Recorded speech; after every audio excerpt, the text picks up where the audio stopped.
stuff that we used to do with college students, we found we can just do the same thing with school students with tremendous effects. And then we wanted to explore, we used to do mainly engineering kind of stuff, robotics and all that. And then we decided, why not try something different? I was an invited guest at assembly of Kendriya Vidyalaya teachers, about 6,000 of them online a few years ago. And I was quite impressed by the chairperson there, who was Nishi Mishra, who was the principal of Sindhya Kanya Vidyalay. And I wanted to see what we could do, which would uh, make her believe that the online way actually works with everything. And I thought that why not do something in her area, which was history. Then we found that history has a lot of value, which I'll come to the end. And then we thought, why not have a competition where we have students doing history using technology, and that's how this thing was born. Now, this is the 6th edition, I believe. Am I right, Madhu? Yes, sir. 6th edition, which shows you the popularity.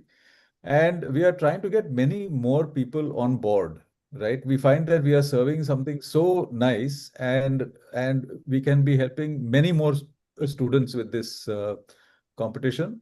So we've assembled a kind of team. We have a Professor Siddhi Batkara here. She's an assistant professor at St. Xavier's College in Mumbai, and she teaches part of the MA program in ancient Indian culture. She's got long years of experience, almost 8 years at Xavier's, and she has a background in ancient Indian culture and archaeology. And she's done a PhD in archaeology, where she's been studying sculptures which depict the childhood stories of Krishna in Rajasthan. Okay. So what makes her very interesting is that when you do a PhD, you go deep into a subject. And when you've gone deep into a subject, you are much better at asking questions and also much more informed. So one thing I find quite exciting is when you guys come up with exhibits and you tell stories about it, then we have people who are from the area like Siddhi, and we have Sanjana Ratnaparki here also, who's from Xavier's Ancient Indian Culture Department. She's an MA, a master's. So she has her own interpretation of what you folks have done. And one of the big lessons that you folks have learned while doing the virtual museum competition is that there is no one clear answer to any question, right? Most of the things that we study in history are not quote unquote truths.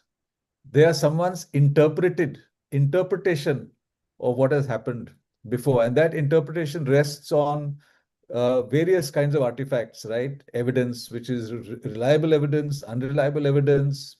It could be visual, it could be written, it could be oral, it could be on palm scripts or whatever it is. But it's an interpretation of what has gone before. And this skill of taking all this evidence and putting it forth before you in a good quality narrative which you can believe is what historians do. It doesn't mean historians are right all the time or your textbooks are even right, because even now we see that some new piece of evidence comes which totally changes the interpretation of history, right? So understanding that there are things like this in the world where things are not black and white, true or false, to know that the world and the things that you study are nuanced, even in science, right? What you're studying at school tomorrow could be proved different or maybe even wrong. You never know. That's the beauty of it. It depends on the evidence that happens.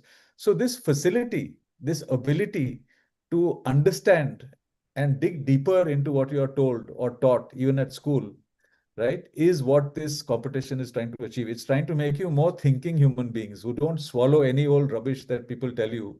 You question. And questioning is one of the most fundamentally important qualities that young people can have. And we find that through this competition, we are able to arouse that questioning spirit, which will take you far in life. Because whoever's done virtual museum competition, we noticed, they've all said, perhaps I want you to tell me whether it's true, that it helps you in other part of academics also in your school. Because when you become questioning and you become self-motivated to validate things that you're being taught, it gives you a better picture of the things that you're trying to learn. And hopefully through this, you also discover passions and all that kind of stuff. Now, see, don't give me the floor because I'm a teacher and I take 1 hour. It'll soon become a lecture. So I'll give the floor over to Deepa and Madhu, who will guide us into this competition. And we are very glad to have Siddhi here and Sanjana, who will give their expert reactions to whatever you guys come up with. And I shall be part of the audience from here. Over to you, Deepa and Madhu. Yeah, thank you, sir. Thank you, sir, for the overview and for briefing about the virtual museum. So, we have jury members, Professor Kavyarya and Professor Siddhi, who will be reviewing the submissions and like interaction. All participants who are for today are requested to, turn on your video and start the artifact. So it is 10 minutes. Madhu will present the screen, the museum that you have created in Blender, and you will have to speak about the artifact. So we'll start, Madhu, with the first artifact. Yes, thank you so much. So we'll just get right into it. So the first presenter for today is Om. Om, are you there? Yes, sir. Yes. So his artifact is the Preserver Lord Vishnu. So I'll just share my screen.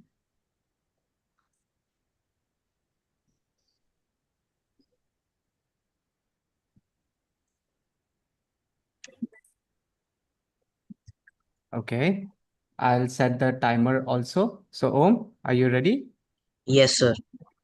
So your time starts now. Good afternoon, ladies and gentlemen. It's an honor to present to you today a remarkable artifact from the 9th century, a stone sculpture of Lord Vishnu, crafted during the reign of the Rashtrakud dynasty in Maharashtra. This artifact stands as a testament to the artistic and spiritual grandeur of the time, reflecting the deep devotion and intricate craftsmanship that defined the era. The Rashtrakuts, known for their patronage of art and architecture, contributed significantly to India's cultural heritage. Their most celebrated architectural marvels include the rock-cut temples of Ellora. This Vishnu sculpture, likely influenced by the same artistic traditions, showcases exquisite detailing in its crown, garments, and jewelry. The deity's serene facial features, adorned with arched eyebrows and a gentle smile, embody divine grace and tranquility. The elaborate headgear, intricate necklaces, and sacred thread further enhance the regal and spiritual aura of the sculpture. While Vishnu's 10 primary avatars, the Dashavatara, are widely recognized, there exist lesser known manifestations that hold profound significance. Among them is Hayagriva, the horse headed deity associated with wisdom and knowledge. Another is Mohini, the only female avatar of Vishnu, who played a crucial role in the churning of the ocean. Vishnu is traditionally depicted with four arms, each holding a symbolic object. The Shankh or conch shell represents the primordial sound of creation Om and is used to awaken spiritual consciousness. The Sudarshan Chakra or the discus is a weapon of righteousness, signifying the destruction of evil and the cyclical nature of time. The Gada or mace symbolizes strength and justice, reminding devotees of the power of Dharma. The Padma or lotus is a representation of purity and divine beauty. Vishnu depictions vary across regions, reflecting diverse artistic interpretations. In South India, the deity is often portrayed in grand temple sculptures, such as the reclining Vishnu at Srirangam. In Odisha, the Jagannath form of Vishnu is revered, characterized by large expressive eyes and a simple, abstract representation. In Rajasthan, Vishnu is frequently depicted in miniature paintings, showcasing intricate details and vibrant colors. This 9th century artifact is more than a mere sculpture. It's a bridge to the past, a reflection of devotion, and a masterpiece of the Rashtrakoot artistry. Through its intricate details, symbolic attributes, and diverse representations, it continues to inspire reverence and admiration. Thank you. Well done. Awesome. Jury members, we'll start with your questioning. Yeah, Siddhi, go ahead. Sanjana.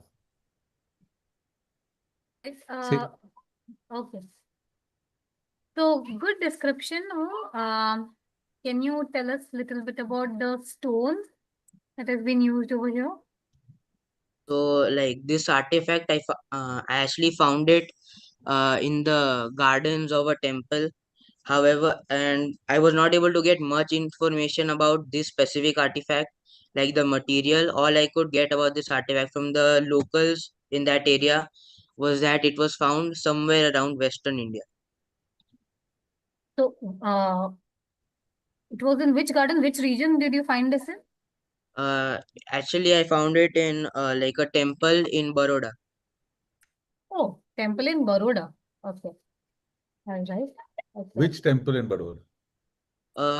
It's called the EME temple. It's in the EME base of Vadodara. Acha, it's in the cantonment area, is it? Yes. I Okay. see. And so from locals, you got to know that it is from Maharashtra. Like locals, because it's located in the EME base, so I got to know from like some of the soldiers and the workers who work around there.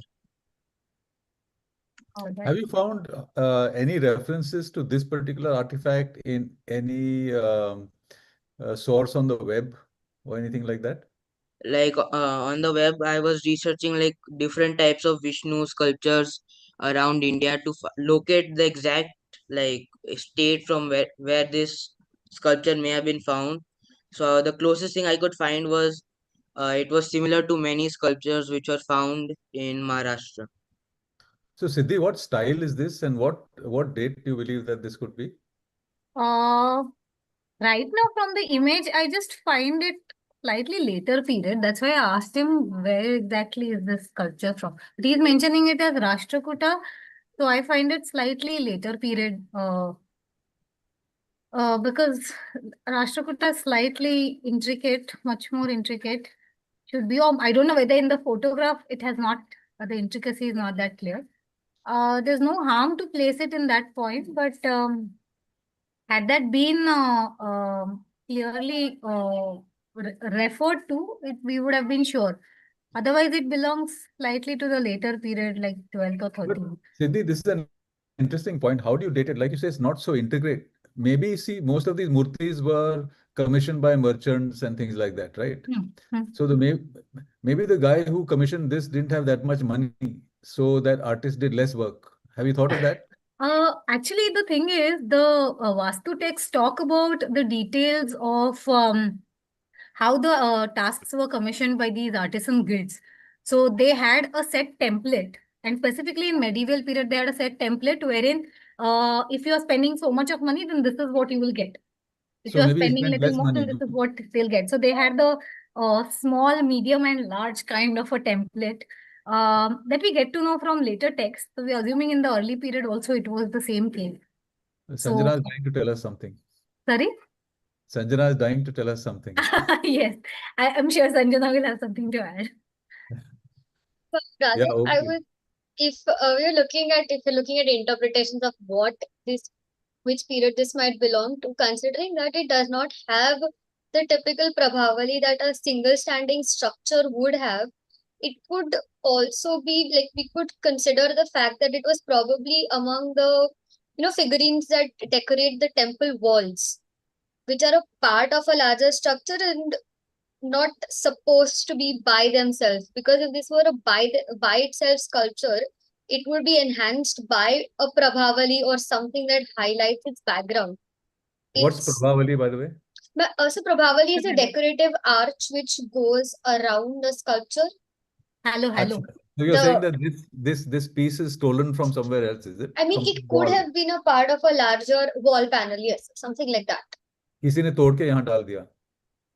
So बहुत सारे sculptures जो हमें मिलते हैं, they have either retrieved from stolen parts or they are broken, damaged, especially when they are singular like this. I mean, it's the theory since we're putting out possibilities. Yeah. Because his background seems pretty plain, like Siddhi ma'am said. If it would have been a to be worshipped sort of image, it would have a That's an pedestal, it interesting would have a point. That's an Prabhavali. interesting point. That's an interesting point because it seems as though it's part of a larger thing because the boundaries are not very well defined.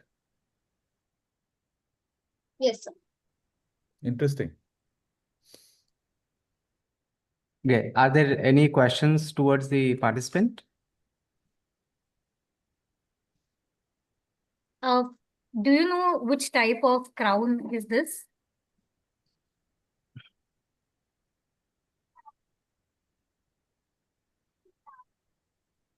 Om, are you there?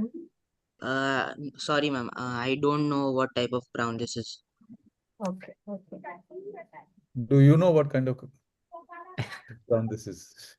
Kirito Mukata should be ideally the type because that's a specific type of crown that we see for Vishnu. So here it is very clearly seen. But Generally, otherwise, is there any period for this kind of crown, and what are the origins of this shape? Because it looks a bit Persian to me, you know.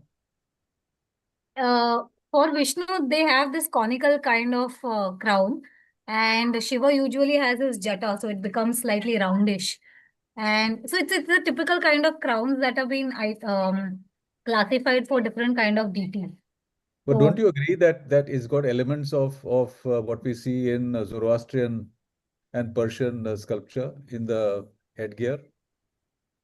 uh, not so much actually, because actually you have the entire Surya cult, which comes from the Persian side. They also have similar kind of headgear, and perhaps that's why there could be the similarity that we find. But generally, we don't associate it with Indo, Acha, I okay. mean Okay. Aryan, the Iranian kind of Acha, acha, okay. Good. Thanks. Great. Thank you, Om, for your submission. Very well done photogrammetry, I must say. Madhu, l- uh, yes, Om did this at the museum or at it was in one of the temples in the garden. Acha. Yeah, so I think this is the site where he got it from. So it's in like the environment is not indoors, basically. But yeah, well the done. light Ma'am, he's got. But how did he remove the background stone, that orange backing Yes. stone? So in the competition, we teach participants how to basically optimize their scans. Okay. So yeah, Oh, very nicely done. Yeah. great, awesome. Thank you Om, for your submission. We will move on to the next submission, which is the six-headed Kartikeya. So team time trackers. Yes, are you there? yes, sir. Great. So I'll just set up your time and I'll turn on your artifact here. The Paradeep schoolgirls. Yes. Okay. So your time starts now. Good afternoon to everyone. I am Tanmaya and myself Tamanna from Team Time Trackers. The six-headed Kartikeya is our artifact. This artifact was brought by then Superintendent of the Odisha State Museum from the Junagadh Fort located in Sundargarh district of Odisha. This artifact was made during the Kalachuri period from red sandstone between the 11th century AD and 13th century AD. This artifact is a rare specimen which has 6 heads and 4 arms and is adorned with heavy anklets and a Rudraksha mala. Kartikeya holds a trident in his upper right hand and the peacock's beak in his lower right hand. The lower left hand holds a bird or a cock, while the upper left hand is partially damaged. He is generally depicted with a veil. For example, on the eastern side of the Parshurameshwar temple in Bhubaneswar, Kartikeya is shown seated on his peacock mount with a veil in his left hand. He is also depicted with his wives Valli and Devasena. Shiva and Parvati are also depicted with Kartikeya, such like the Somaskanda bronze in Mahabalipuram. Kartikeya, also known as Skanda or Murugan, appears in ancient Indian coins and sculptures as a youthful warrior god. Kushana coins depict him with a spear and peacock, while South Indian statuary shows him as a six-faced or Shanmukha or single-faced, often in dynamic poses. Yodhaya coins from 2nd century BCE honors him as Brahmanya Deva Kumara linked to goddess Shashti. Gupta era coins in North India represents him with serene, regal features blending martial strength with divine grace.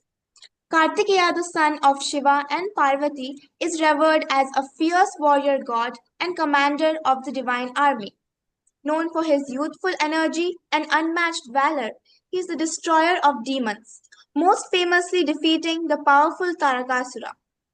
Armed with his divine spear and often depicting riding a peacock, Kartikeya symbolizes courage, discipline, and strategic brilliance. His role as a protector of Dharma and leader in battle makes him a powerful figure of strength and divine warfare in Hindu mythology. Kartikeya is just one among numerous war gods. Kartikeya, the Hindu god of war, stands out for his disciplined leadership and righteous purpose in battle.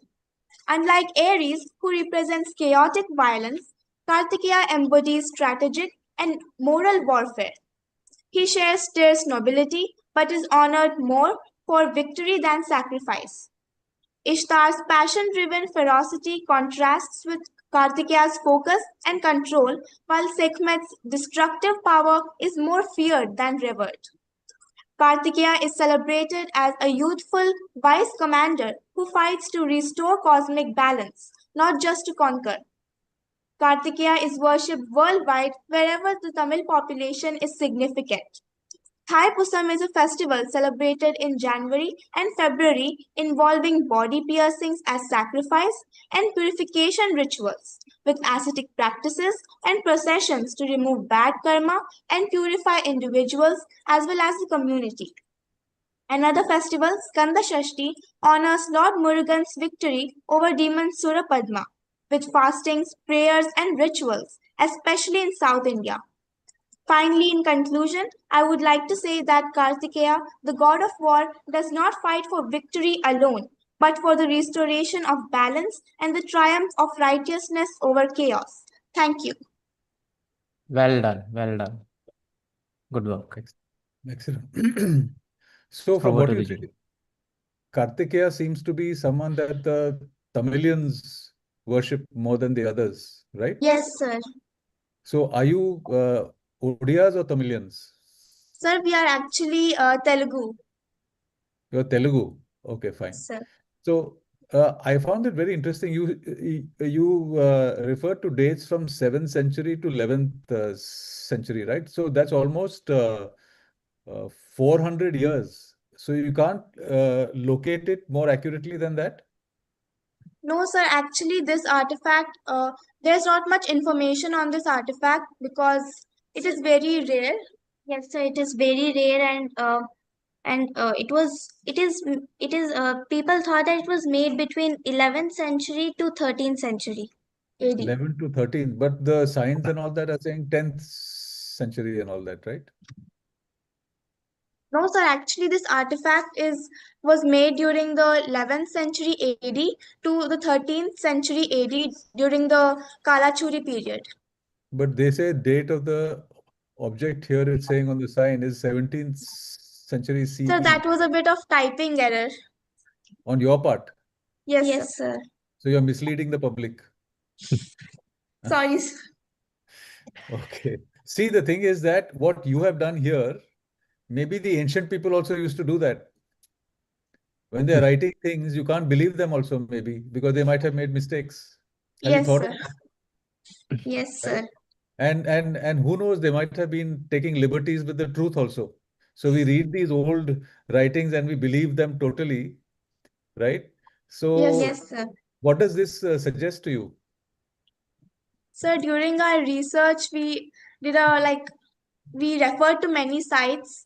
So we were actually confused on which one were true and which were false. So we took the help of Sanjana ma'am and she helped us to refer to some credible sources like the archive.org.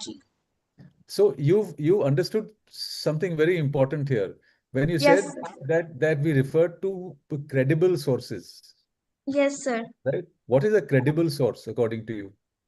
Sir, like credible source is something like where it is given credit and it is true, not false. How do you know whether it's true or not false? What makes the credible source so special? Sir, it is actually checked way before they are kept in them. But can you believe in the people who've checked it? Uh, When your friend comes to you and says so and so has done this, do you believe them totally? no, sir. You go to a credible source, right? Yes, sir. Who's that credible source? Sir, maybe teachers. Are they credible? Yes, sir. So sometimes. They don't have biases? No, sir. Okay. Anyway, the point is that it's quite interesting that what we try to do is that we try and look at a source which we can trust, right? Yes, Which sir. has lesser chances of giving us an error. Okay. And you hope that that person has done their research well and they are knowledgeable and things like that. Okay. Yes, But sir. then you can't be totally sure. So if that's the case, what do you do then? If the credible source says something and you don't feel comfortable about that, what do you do? Sir, we will do more research about that particular point in different other sources or books or Fine. different journals. So you'll find some more credible sources. Yes, sir. And then if you have five credible sources and they're saying something and there's a slight difference, how do you decide what the right thing is? Sir, we will check even more and maybe we can find out something. Okay, so that's how historians work. They see if majority of the evidence points in a certain direction, then there's a statistical chance. That means a good chance that this might be true. It's not 100% true. I think this might be true, right? And that's the feature of most things that people call truth in life. You must understand that. Okay, Yes, sir. good. Siddhi, anything you want to say, or Sanjana? Yes, a very valid point, sir. And that's exactly what archaeologists do. We look at multiple sources, multiple references, and then we finally come to a particular time period or a date. And one more thing that we do is we compare. We compare so for example, if you're looking at sculptures, we'll look at multiple other sculptures from the same time period. Then we will try and identify whether it belongs to the same time period. I think what time period they've mentioned on the board should be right. It actually seems like a modern sculpture, more than a 11th, 12th century period sculpture. If you look at Odisha sculptures, the facial features are not very, very clear. If you look at it, they're more like incision, not carved out. Your face should be carved out. Even if there's one face or six faces, the face needs to be carved out with all its features. Over here, it does not look so. So it could be a modern sculpture. 17th century could be a good enough time period actually. More than the Kalachuri time period. Also, we don't find much of Kalachuri sculptures in Odisha, but because we are not very sure about the dynasty itself. More in Madhya Pradesh. But if we are saying Odisha, then this is a modern period for sure. So my question is, why six heads? Why does Kartikeya have six heads? Ma'am, actually, when the demons have invaded the heaven and they are destroying everything, then that time uh, uh, then some of the gods evoked Shiva from because then after that he and Parvati they got married, and after that, the gods requested him to father a child, and after that, his seed was really very hot, and he gave it to Agni, but Agni couldn't bear that heat, and he gave it the uh, to the Ganga, and in Ganga it transformed into six sparks, and that six sparks they were taken care by the Kritika sisters, and actually they were fused into one body and by goddess Parvati, and that was called as Shanmukha or Kartikeya. Very nice. Very nice. You've done your background work really well. The Kritikas being the 6 sisters, you have the 6 heads that are being represented. So very nice. You didn't, I know there's a limitation of time, so you were not able to say that while you described, but I'm glad you put it. You were very nice, very nice. Thank you, ma'am. Sanjana, I think. Wanted to bring to your notice that this object was initially found in Junagadh and it was brought to Odisha, so its origin is in Gujarat, not Odisha. Okay, they said Junagadh, and I know that's in Gujarat, but they mentioned Odisha. Odisha, yeah, I thought there might be another Junagadh. No, ma'am, in actually, no, sir, they said, yes, go ahead, Tanmay. Ma'am, actually, they bought it from the Junagadh Hill Fort located in the Sundargarh district in Odisha. Yeah, she mentioned the Sundargarh area. So, Achha, so it was brought from Junagadh in Gujarat to this other place in Odisha, right? Oh, no, sir, I think that No, sir. she's saying that there's another Junagadh in Odisha. Okay, then that's my fault. Yes. Okay. So Sanjana, you're wrong. Yes, sir. I admit. I'm sorry for that. Okay. See, you can correct your teachers also, you know. It's great fun to do that. But you need teachers who can actually take it, you know, because not all teachers value that. Let's put it this way. Okay, so you have to be very careful where you exercise that right. Okay. All right. Thank you so much, team. One more point. Oh, yes, Sanjana. Sorry, Deepa. Yeah, Madhu. So, for the team time trackers, like Tamanna and Tanmaya, they when you participated in this, what were the challenges that you faced? I remember that you participated in Intrepid Explorer also. So, with respect to virtual museum, any challenges that you have come across while finding this artifact, or also with the Blender design? Yes, ma'am. So we definitely faced a few challenges. Like in the research article, while we have finalized our artifact, we had that the Kartikeya artifact is actually a very vast topic. So we found a lot of information on the online as well as a few books, but we didn't know what was true and what was not true. So we asked Sanjana ma'am for help, and she gave us some credible sources like the archive.org, and from that we got to know uh, some of the true sources and books. And also, even after that, there was a really lot of information to what we didn't know what to include and what not to include. So again, we asked Sanjana ma'am, and she guided us on what is necessary for adding and what is not necessary. And we also faced difficulties in the Blender. Initially, we faced difficulties in Blender, but Madhu sir helped us in clarifying all our doubts, and we eventually learned Blender and its basics. Great. Madhu sir loves to do that actually, to clarify your doubts. Yes. Since we are discussing. And one more thing. Yeah, go on. So I would like to add one point.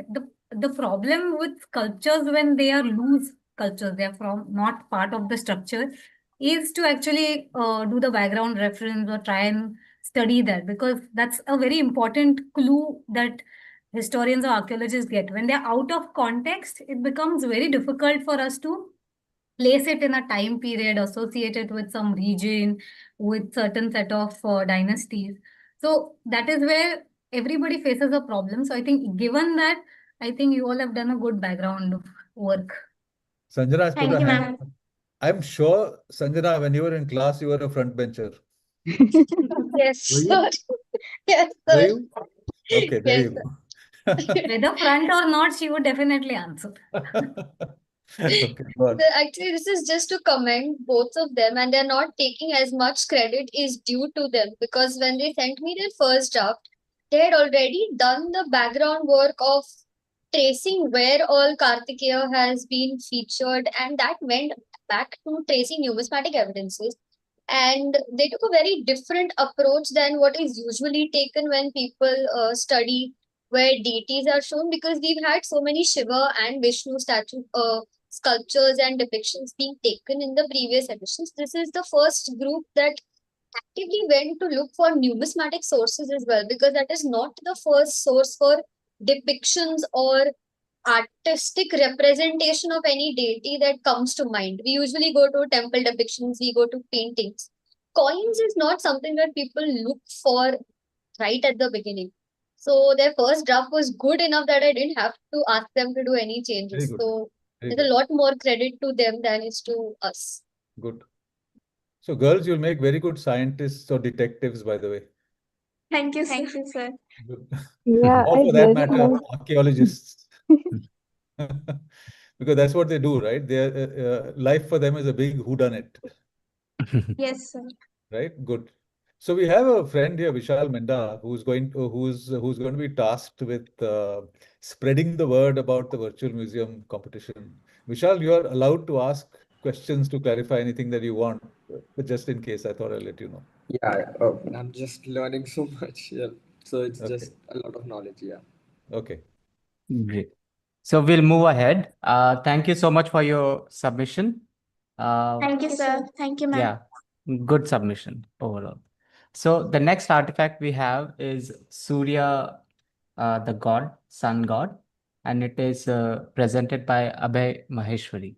Are you Hello. there? Yes, sir. Hi, Abhay. So I'll just start your timer 1 second.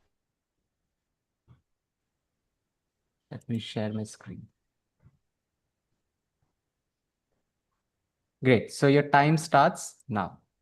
Hello, my name is Abhay Maheshwari and I'm 12 years old and I'm in 8th grade. I live in Mumbai.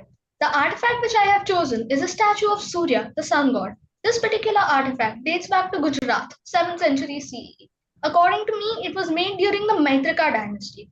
The first mention of Surya is in the Rig Veda, and the first found depiction in India is in a Buddhist relief at Bodh Gaya in the 2nd century BCE.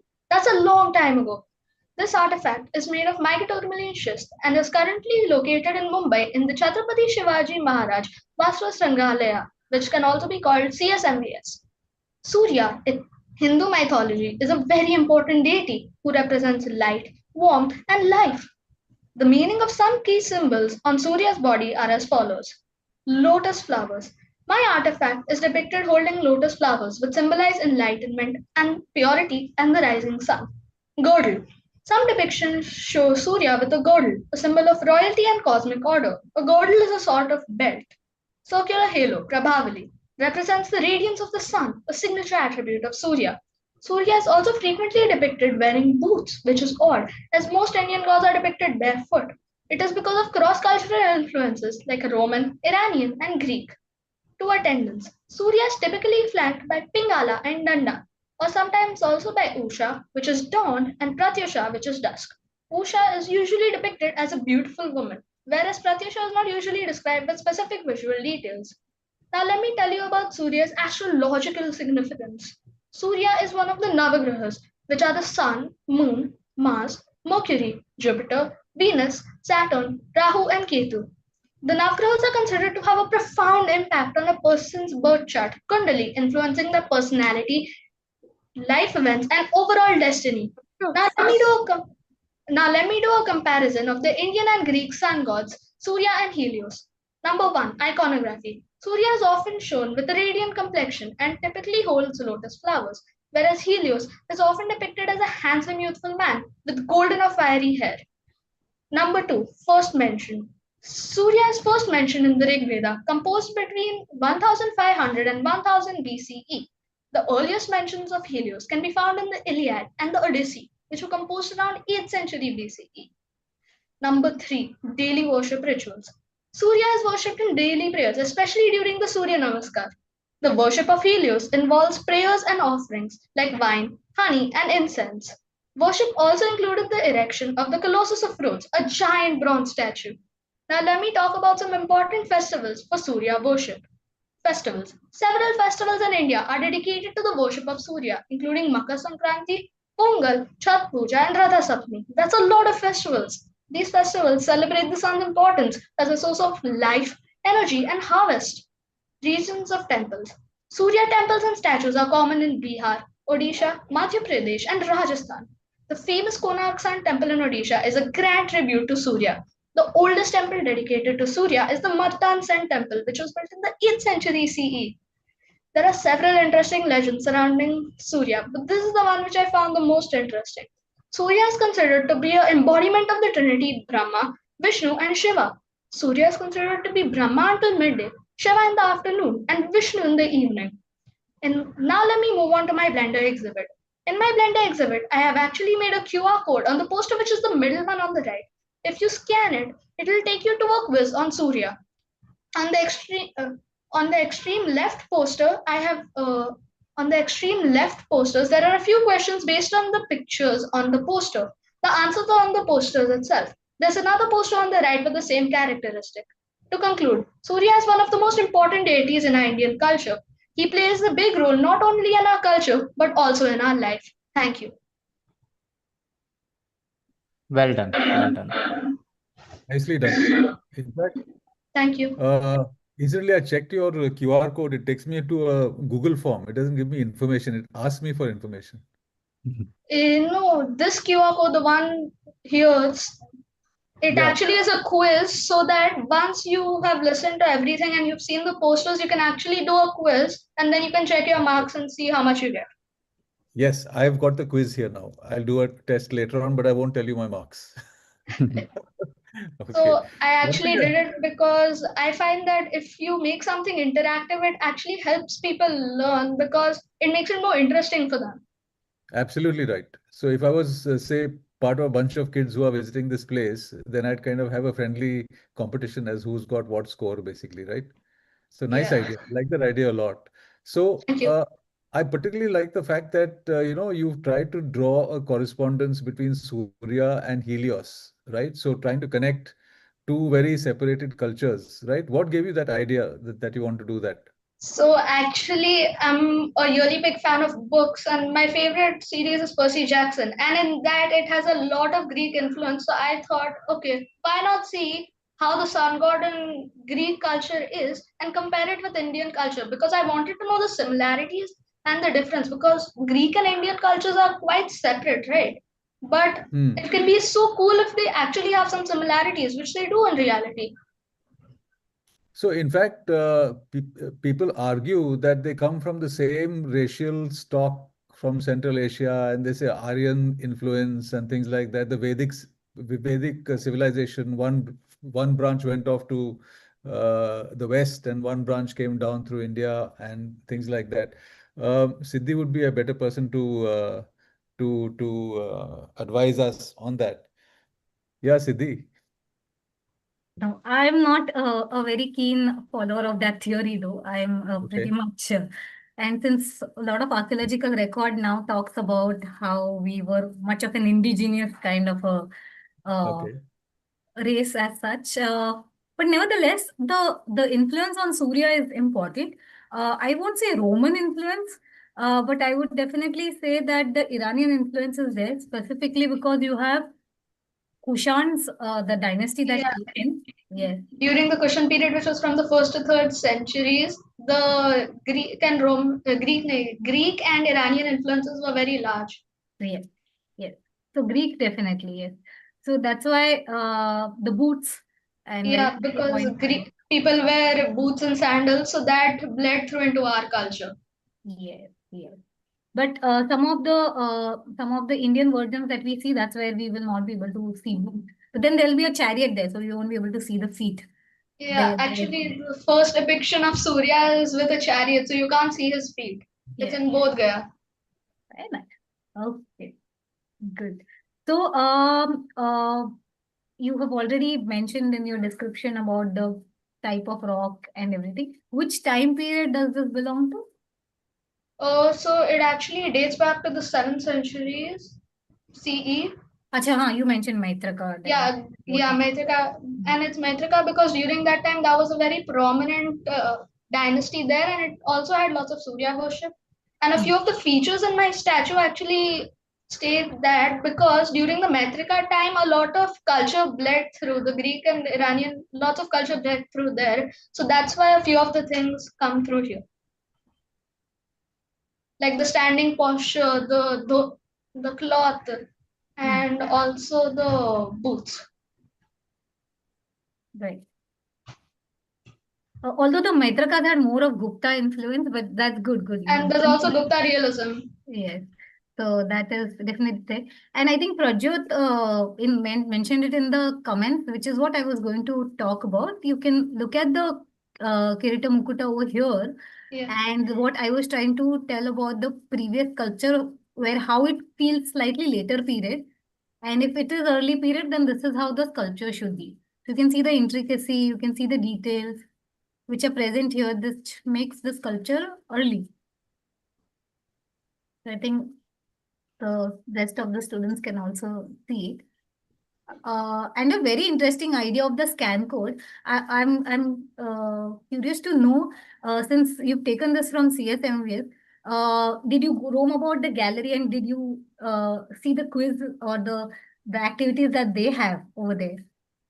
No, so actually, one of the challenges which I faced was that one, I had to go to the museum twice because the first time I went, I wasn't able to pick an artifact properly and the photogrammetry didn't come out right. So I had to go the second time and I was in a bit of the hurry. So I just saw this artifact and it really struck me and I saw that, and I was also thinking of taking something like this because it's very influential, because the sun is still very relevant today. It represents the journey from west to east. It's a symbol of travelers and it's worshipped every day in the Surya Namaskar and many other ways which people do. So according to me, this was the best possible sculpture which I should have taken. The thing, apart from the content bit, which you've definitely worked on, I think your presentation was also very good, and your the boards that you put up, the information chart, and the little bit of interaction, I think that is something that is required. I Thank asked you you so if much. CSMVS also has these things that is clearly neglected. People don't know those kind of quizzes or charts have been there. They're there in some corners of the cultural gallery. But good, I think you've come up on your own, so that's nice. Maybe, Siddhi, what we should do is that we should ask the curator for a room in which we can put our own exhibits. Oh yes, definitely. We can do that. We could have a kind, and they do have exhibitions, right? So we could actually have uh, their exhibits. We can have people wear a Apple virtual reality goggle and walk around inside that room and see the exhibits. Yes. What do you think, Ave? Yeah, that's really cool. That would be cool, right? Yeah, I'm very interested in robotics myself. So I find it very cool. I've done multiple competitions like World Robotics Olympiad as well, the WRO. I was there last year. We came fifth nationally. And did you do the e-Yantra competition? No, this is my first time. Okay, how come you didn't do that? Because we have a presence in your school, right? That's a naval public school, right? No, mine is Which Arya school Vidya are you Mandir. at? Arya Vidya Mandir, Bandra East in Bandra Mumbai. East. That means for you, going to the museum is a long trek, right? Yeah, it's quite a long way. So So, yeah. so That's you why. had default team members in your attendance. What? Sorry? So who helped you or your mother helped you? So my mom helped me a lot. Not lots, but like moral. Like she helped me emotionally because it was quite tough for me. As at the start, I actually had one more teammate, but after one point, the other teammate just forgot about the competition, and I told Madhu sir and Sanjana miss if I can do it alone, and the other teammate can be removed from the team. So that was very hard for me because it's very hard to do the competition on your own, which is what I feel. For me, at least, it was hard. You've done a good job, though. Thank you so much, sir. Good. Yes, definitely. So how many others in your school have taken part in this? So I know one team in which my friends are there, but apart from that, I don't know for sure. But you Sir, there were many. don't tell your friends about this? What? You don't tell your friends about this? Oh, my friends are there in the competition. They were there yesterday. Yeah, one Achha. team presented yesterday. Yeah. So we should tell your, we should inform your principal also that you've taken part, no? Okay, sure. Okay, good. Sir, actually, to add to his school, AVM school this time, majority participation was there. We introduced this as an inter-school. So Okay, there are two schools in Mumbai. Both okay, both school students participated. okay, good. Great. Thanks, Abhay. What? Thank you. Thank you. Thank you, You should sir. take part in the e-Yantra robotics competition next. We have a programming competition where you learn Python programming using by building games, and I'll that's definitely do cool. that. And I'll the see other if is a I can do robotic. that. Good. Thank you Thanks. so much. Great. Thank you for your submission. Splendid Thank work. you. Thank you for your So, help, Madhu sir and Sanjana ma'am. yeah, thank you. Sir, we are reaching a 1 hour mark. Do you want to take a 2 minute break? Sure. You want to take a 2 minute break, is it? Yes, sir. Okay.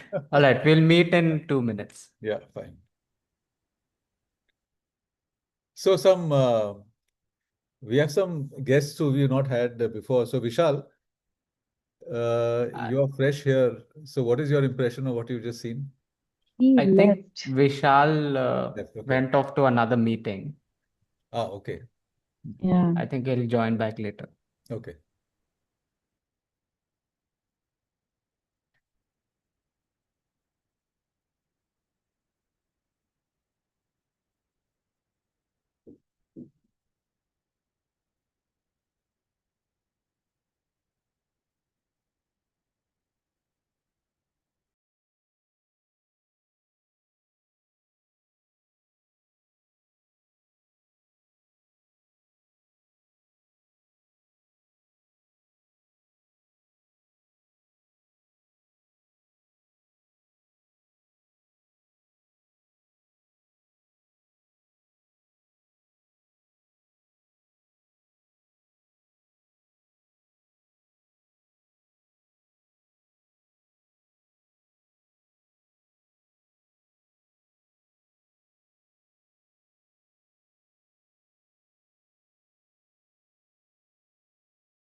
Okay, while we are waiting for Yeah, taking a break. Okay, are we starting it now, Madhu, or I'll just play a video?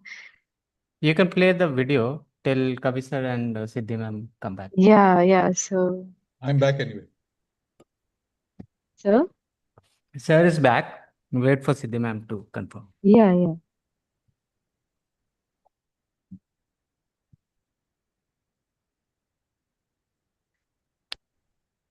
Deepa, you can play the video, I think.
I'm seeing, I think, almost all of these for the first time. I really enjoyed them. And I think it's great that the students are able to put together so many new things and learn so much. These kids have gone off and they've discovered a kind of treasure and they're sharing it with you. And then you're having such fun trying to understand what that is all about. And that's how history should be. We are so wrapped up in our mundane lives typically that we miss out all the magic which is around us. For me, history was just a bunch of textbooks and nothing but written text with just occasional black and white images. Good picture or a good image is worth 1,000 words.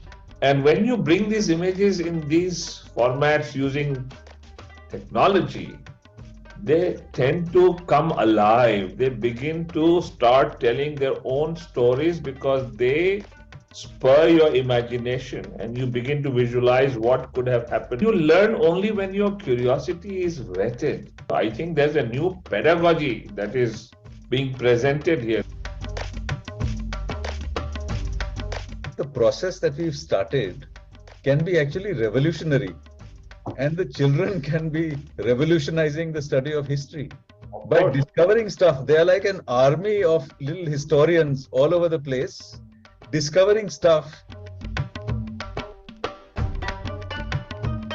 It brings up the possibilities of actually creating repositories of these 3D images. They can go out and do local histories. These artifacts can carry a real story, and these are stories that deserve to be told and retold. It's a very impressive amount of research that we've done. They're able to bring out aspects which don't strike researchers. Before, when I used to learn history in school classes, it was like the boring subject, and the perspective in my mind was I just hate this subject. But after this competition, studying history became more interesting. Now I don't think that history is very boring. It's like a fun subject, and whenever I hear something about history, when teachers teach us something about any Kadambas or Chalukyas, something about that history, I feel like to go to that place or the temple or the places which is related to what teacher just said. I would like to more research about the place. I can see that there is a paradigm shift in the context of how students can visualize history and absorb it and be excited by it. Madhu, we will start. Siddhi ma'am, you're there? Yes, I'm back. Great, Okay. we'll start then. Yeah. So the next artifact that we have to present to the jurors is Nataraja of Ellora, and it is presented by Pradhanyesh and Ishant. Yes. Are you there? Yes, sir. Great. So I'll just share my screen.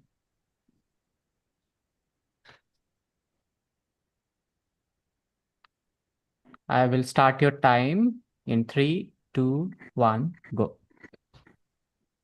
Afternoon, everyone. Honorable jury members, esteemed guests, and attendees. My name is Pradnesh from Jain International School from Jalgaon district of Maharashtra. We are honored to present our exhibition Nataraja of Ellora, The Divine Dance of Shiva, curated with deep research and creativity. Our team, Jain International, includes Ikhan Surodkar and me.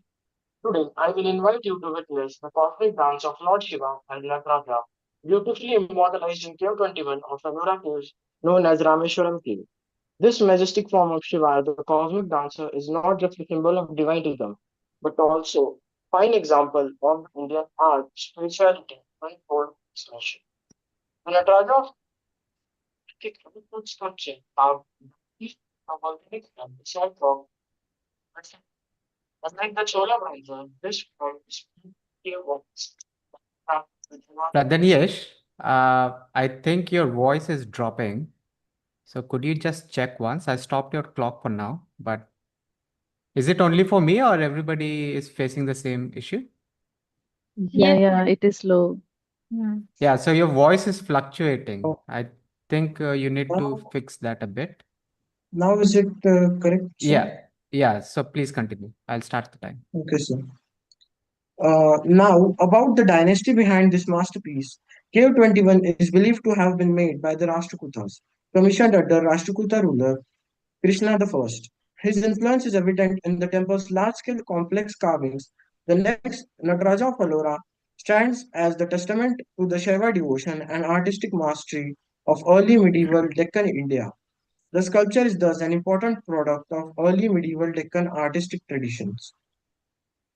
The Nataraja panel in Cave 21 is carved in a high relief and shows Lord Shiva dancing the Ananda Tandava, a type of Prathana Murti. Shiva stands in a graceful Tribhanga pose, adorned with elaborate jewelry and a tall ornate headdress. His upper right hand holds the damru, symbolizing the sound of creation, while the upper left hand gestures towards Agni, representing destruction. The lower hands may convey Abhaya and Gajahasta, symbolic of grace and power. Surrounding Shiva are various divine and celestial beings. To his right, seated on the floor, is goddess Parvati, shown in a relaxed posture. Other figures include celestial Mishis and Gandharvas. To Shiva's left or our right, smaller figures stand in a reverence, further enhancing the spiritual energy of the panel. The Ellora Caves, a UNESCO World Heritage Site in Maharashtra that excavated between and reflects India's religious diversity. Cave 21, an early Shiva cave predating the Kailasa temple, offers one of the earliest large-scale rock-cut depictions of Nataraja, making a significant stage in the evolution of Shaivite iconography, later perfected in Chola bronze. In conclusion, the Nataraja of Ellora is not just a sculpture, it's a timeless symbol of cosmic balance, artistic mastery, and a spiritual philosophy carved in stone. Thank you. Great, well done. We will move on to the jury interaction. So Siddhi ma'am, do you want to start? Yeah. All right. So, which stone is this? Ma'am, it is basalt rock, volcanic basalt. Okay. I think first of all, let me tell you, you've done, I think, a good job. Given the amount of light that is there in the cave and the details that are there in the sculpture, I think they've come out well. I can understand why the top part is like that because this low light, I'm assuming, in that portion. Yes, ma'am. Okay, but otherwise, you'll be able to cover everything well. Uh, can you tell anything about the characters that are along with Shiva in this Uh, panel? Ma'am, there are like celestial beings. Like one of them is Lord Goddess Parvati.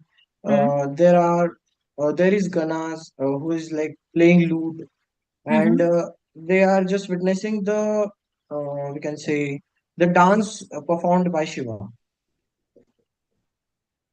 All right. And anything that you know with regards to what this particular performance of dance is called? Yes, ma'am, it is Ananda Tandava. Yes, it's there, I think, on your poster as well. Okay. Yes, ma'am, that on the picture. Yes. And what about the crown? What type of crown is this? Ma'am, it is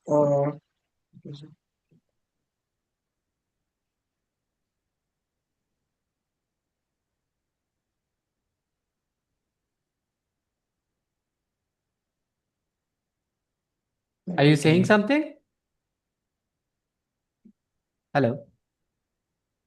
Hello, ma'am, is my voice audible now?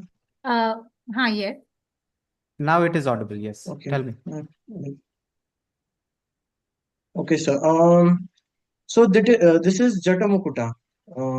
Like you told in the Vishnu one, you like said earlier, Yes, that's which why is I used asked. in Shiva. We discussed before. So again, we get to Yes, see ma'am. another style over here. I think because of the light, I think the details have not come. Now I can see. Yeah, okay. This is beautiful, actually. Good. Now the details can be Yes, seen. ma'am. It before looks I. like these sadhus that you see in the Kumbh Mela, no? Yes. You know, one thing I noticed that this is the first sculpture, first artifact that I have seen in which you have created an inset, basically, right? It's not standing out above the surface, but it's inside, right? Yes, sir. It is. Why did you So it choose is a to keep part. it this way? Yes, sir. It is in part of the cave.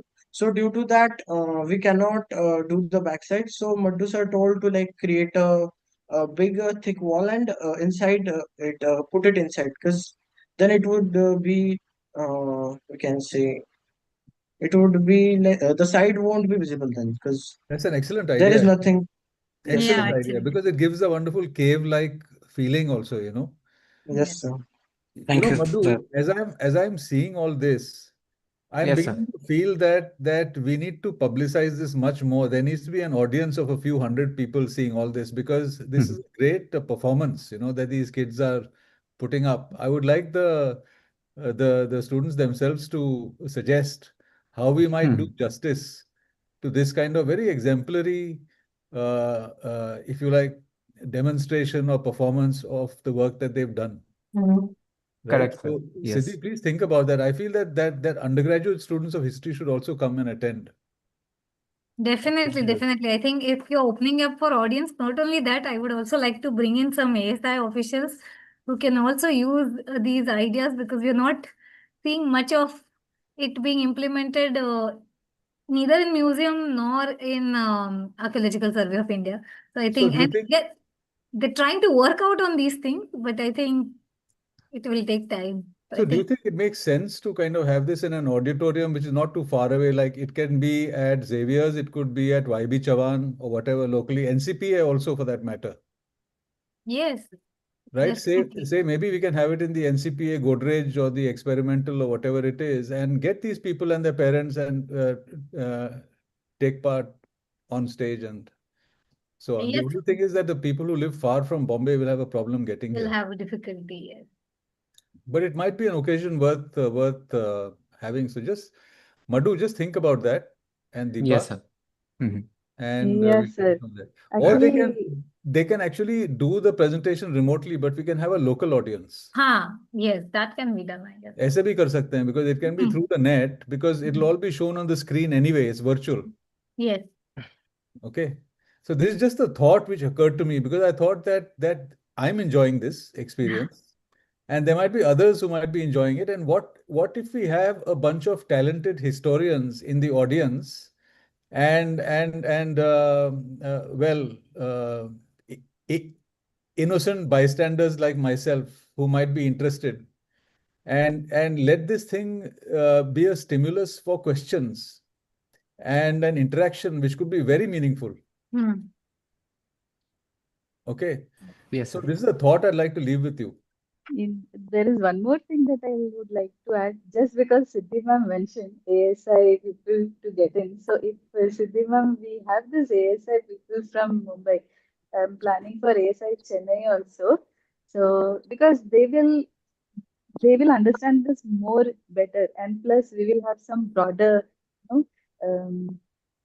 value to it. So I think we should first start with our ASI people to look after what these kids have done, the whether it is the story behind the artifact, the whole thing in a virtual setup. Right. So we should Maybe we first, can do it at the museum itself. What do you say? yeah. I'll speak to Anita also. Anyway, go on. I can definitely put you in touch with Mumbai Circle. ASI. Great. With the present superintendent is pretty much interested in all these things. So I think it would be great beginning. Excellent. So why don't you send me his number and name and all that? We'll take it up from there. Definitely, sir. I'll Thank just you. share it with you. Yeah. Great. Shall we move on to the next artifact? Yes. All right. Thank you so much, Pradhanesh and Ishant, for your Thank you. submission. Yes, sir.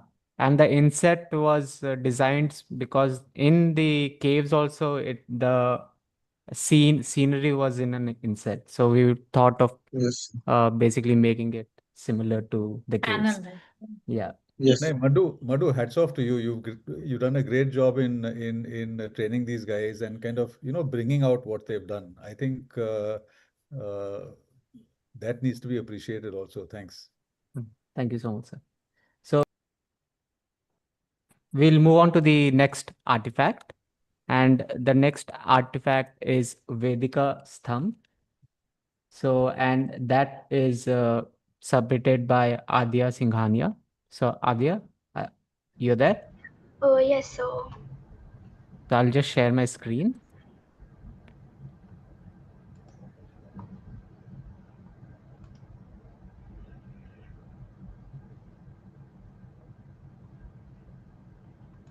So, Adya, your time starts now. good afternoon, everyone. Today I'm going to be talking about a fascinating and ancient artifact from India's rich history, the Vedika Stambh. This artifact is currently kept in Chhatrapati Shivaji Maharaj Vastu Sangrahalaya in Maharashtra. It was originally found in Pauni, a historical site also located in Maharashtra. What makes it so special is that it comes from the 1st century BCE, which means it is from the Satavahana dynasty, more than 2000 years old. The Vedika stump is made from red sandstone, and it was used in ancient Buddhist practices. It helped guide devotees as they walked in a circle around the stupa. This sacred walk is called pradakshina, a form of showing respect. Vedika Stam means sacred railing that surrounds holy places like stupa. Stam means pillar. So Vedika Stam is a pillar that forms part of a sacred stone railing around a religious monument. But it's not just a simple pillar. These statues were beautifully carved with images and symbols telling stories and teaching values. The stump is decorated with carvings of flowers, animals, gods, and scenes from the life of Buddha. These carvings were like stone picture books. For example, the lotus flower symbolizes purity and spiritual awakeness. Vedikas had many roles in ancient times. They showed the creativity and talent of Indian stone artists. They helped protect the sacred space and guided devotees during Pradakshina. They marked the boundary between the holy inner space and the outer regular world. Even today, we see railings in temples, around monuments, and even on staircases at home or school. Their job is to keep people safe, help with movement, and protect important spaces. But the difference is that modern railings are usually plain, made from metal or wood, and not artistic. Ancient Vedikas were beautifully carved from stone, filled with meaning and full of stories. Vedika stumps were especially popular in Buddhist architecture, mainly during the modern and Sunga periods in Indian history. They were built around stupas, which are dome shaped religious structures that hold Buddha's relics. These stumps were often cylindrical and carved with mythical creatures, deities, and scenes from everyday life. Vedikas help us learn about religion, art, culture, and ancient Indian life. They inspire modern temple designs. They show mathematical balance and stone carving talent from long ago. They are some of the oldest stone structures still surviving in India. Thank you. Great job. Uh, Kavi sir, would you want to start? Yeah. So where was this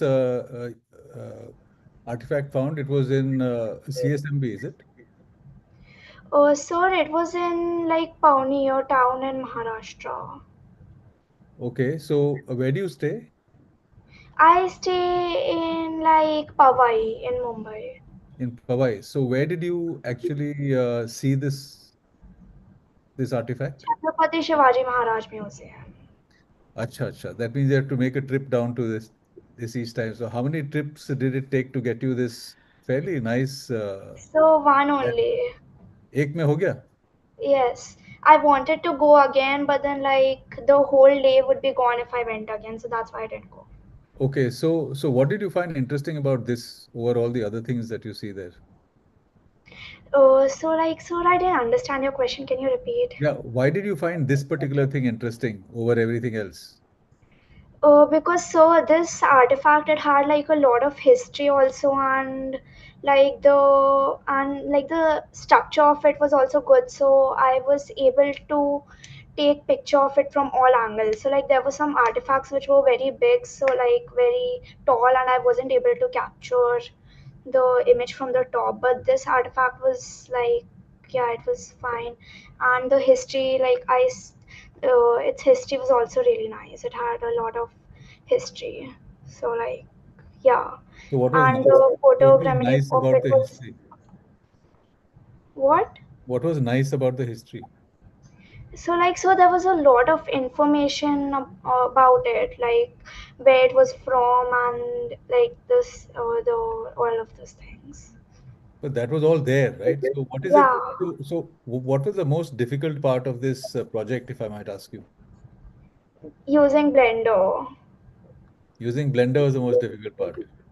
Yes. Okay, everything else was easy, the research and all that kind of It's stuff. not like very easy, but Blender was the most difficult part. And what is the next most difficult part? So I don't know. Okay. So basically, Like, all the information is there. You just picked it up from the museum and presented it here no, by no, no. making a nice poster and all that. No, sir. Like in the Then, museum, there was like very little information. but in Like, a museum, they would have lots of information, no?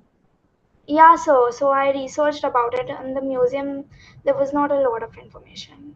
So where was so how did you research about it? Means where did you get the most information from? So like many websites, I like also searched from like many websites. Okay. So this is like w- the figures which are kind of depicted here.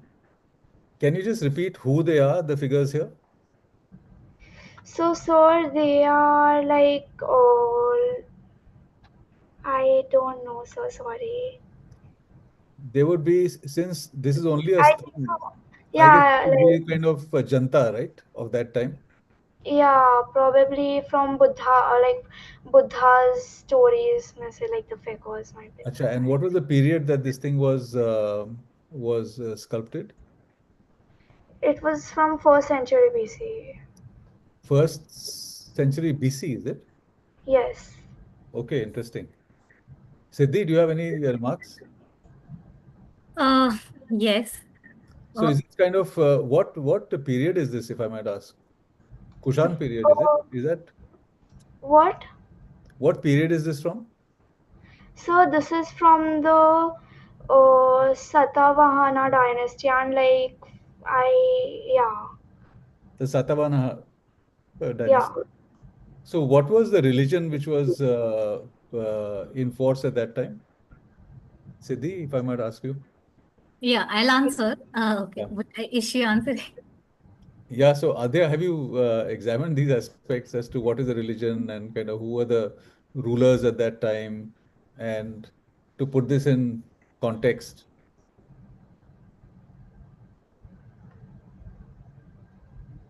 Adya, are you there?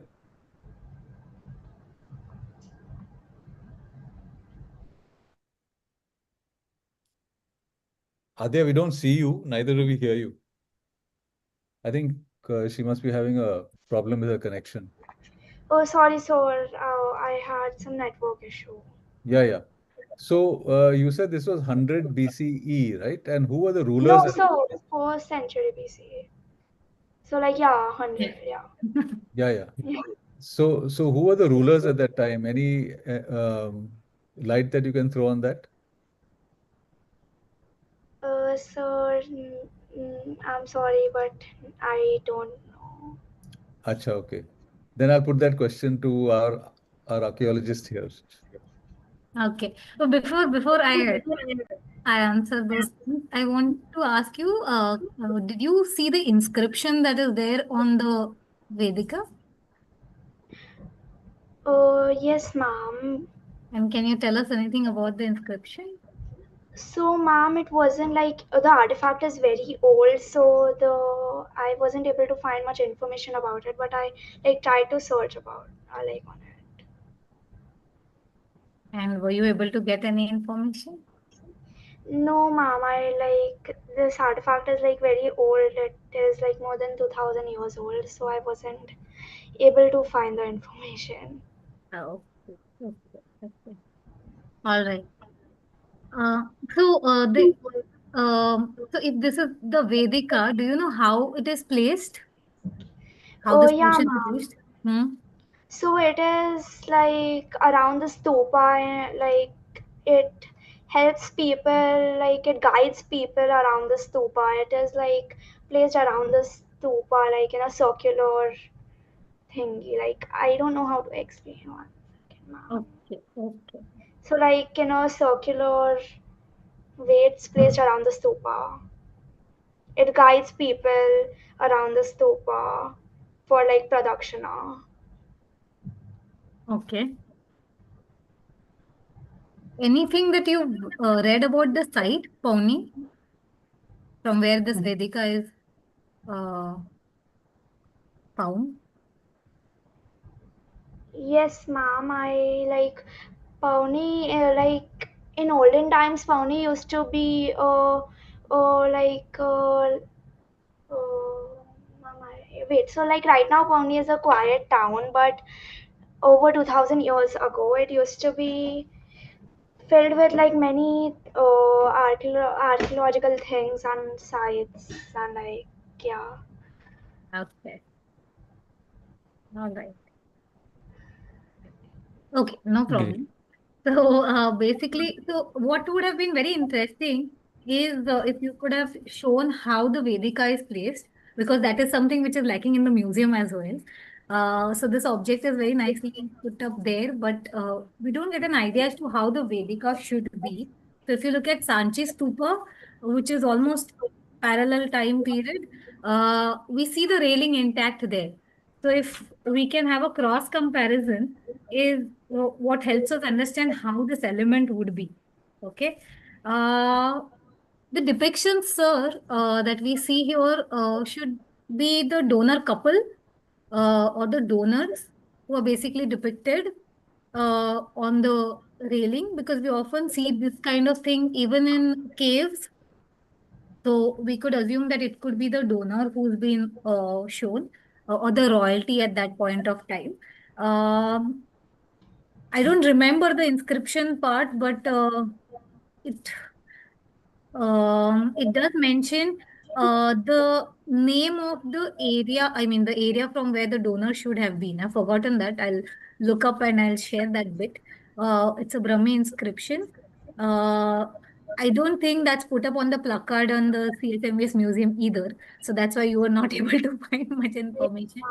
But there are plenty of articles that are there online wherein you could have found out about Pawnee, you could have found out about what the Vedika element is, how it is architecturally used, and even about the inscription. So like ma'am, it's around the stupa and like a circular Yes. thing. So outer railing. Yeah, outer railing. And there's a space in between the stupa and outer railing where the people will do the pradakshina. Yes, this is the Bharut one, I guess, what Madhu sir is showing. Yeah, the wooden one. Yes. Yeah. So yeah. So a diagrammatic representation like this helps us understand how a Vedika could be, so the audience can relate to what element it is. And the interesting part is in your photogrammetry, you've covered that bit wherein we can see the hollow on both the sides. Yeah. Yeah. Yeah. So which gives us an idea how it would have been connected. One Vedika would be connected to another like that. So like ma'am, I should have like made a poster about it. Ha. Okay. Where you explain that, because that's something that I have also personally felt when I see some of the architectural elements in different museums where people don't understand why or how that element would have been or what is the relevance. So I think Madhu sir is doing that bit. So I think, yeah, that helps. Also, sir, the Kavi sir was talking about the imagery. So she did mention Buddhist imagery, but she didn't explain the elements. You could have maybe spoken about that bit wherein you talk about the stupa, the relevance of the stupa, the Bodhi tree that's there.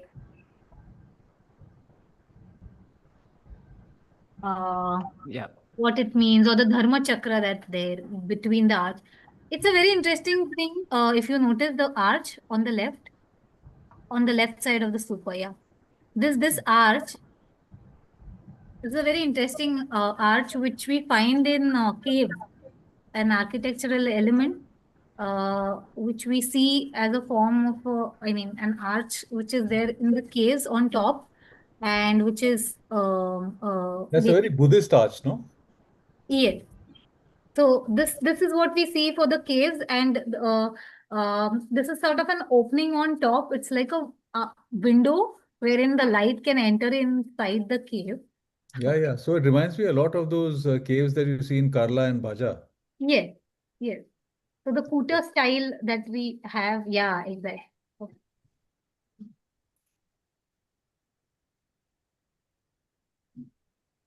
Okay, it's the Chaitya arch basically, which is. No, Chaitya is the cave tile Hmm. and the arch that we see on. All right. Is that Okay. part of her presentation? No, sir. Where is that from? That's from the internet. I'll search for the arch. Okay, Okay. interesting. So it's basically called Gavaksha. Sorry, my video was off. Oh, it's called Gavaksha. The arch is called Gavaksha, which is later on used in temples as well. But in temple, it becomes blind, as in there is no window there. Whereas in cave, there used to be a window from which the light used to come. So we also, so this is the earliest one. This is Lomasha Rishi, I think. So this is the earliest where we see. So it's interesting that these aspects which are there in larger architecture style, which are also depicted in miniature form on the sculptures or in the architectural elements, where we get to know how the stupa would have been constructed at that point of time. Great. Yeah, so basically there's a lot to unravel with this one Yes. particular artifact itself. Artifact, yes. Yeah. Great. Are there any more questions for Adya? No. Good effort, Adya, but I think you could have done much more. Yeah. Great. Nice. Okay. Thank you, Adya. Thank you for your submission. So we will move on to the next artifact. Let me stop my screen for now. So for today, we have the final artifact. It is called the Ganjifa art, and it is submitted by Viraj and Amol. So Viraj, Amol, are you there? Yes, sir. So there were two others, right? Or were there? There were two others, but they are traveling, so we have to schedule their jury some other time. Okay, fine. All right. Just give me a second. We need to set the timeline for this.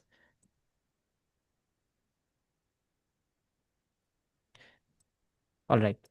So I'll start your timer.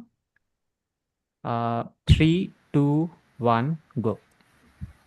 A very good afternoon to all esteemed jury members, our mentors Sanjana ma'am and Madhu sir present here, members of e-Yantra team and fellow competitors.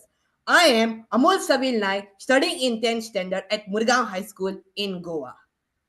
And I am Viraj Vinod Ansulkar, studying in 12th standard in Vidya Niketan Convent High School, Kasal. United by our passion for Indian culture and creativity, for this competition of Virtual Museum Edition 6, we have selected to feature Ganjifa art. Our goal is to combine the tradition and the technology to foster cultural appreciation. Indian culture is a holistic framework addressing all human needs. including entertainment. As people sought leisure, they invented indoor and outdoor games with specific rules. Since out- out- out- outdoor games were not always viable, board games like chess, chaturanga, and chaucer emerged. Inspired by this, playing cards featuring courtly characters were created. Ganjifa, a card game from Persia played by Mamluk officers, found its way to India through the Mughals in the 15th century. Initially comprising of 96 cards in 8 suits, it included court cards like the king and a wazir. Over time, art e- evolved from incorporating worldly subjects to include deities. The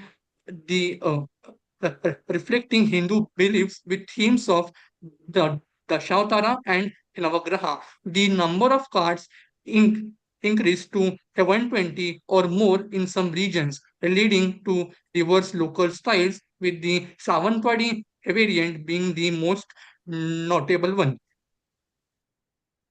Ganjifa cards were introduced in the 18th century in Savantwadi in Maharashtra by South Indian Brahmins under the rule of Khem Savan III of the Savan Bhosle dynasty. The king encouraged the local craftsmen to learn card making in the 18th and the 19th century. The cards were divided into two styles, that is, Darbar Kalam for royals made from gold and ivory, and Bazar Kalam for commoners crafted from stiffened clothes and handmade paper. Natural dyes were used for coloring. Savantwadi cards are distinguished by their intricate border designs created with the squirrel tail brushes. Ganjifa became a part of daily life known as the Vishnu where gambling was forbidden and players learned stories from the Puranas. Its cultural value earned it acceptance across all age groups. However, during colonial rule, cheaper Western cards replaced Ganjifa, leading to its decline. Artisans turned to other other jobs and the art nearly vanished.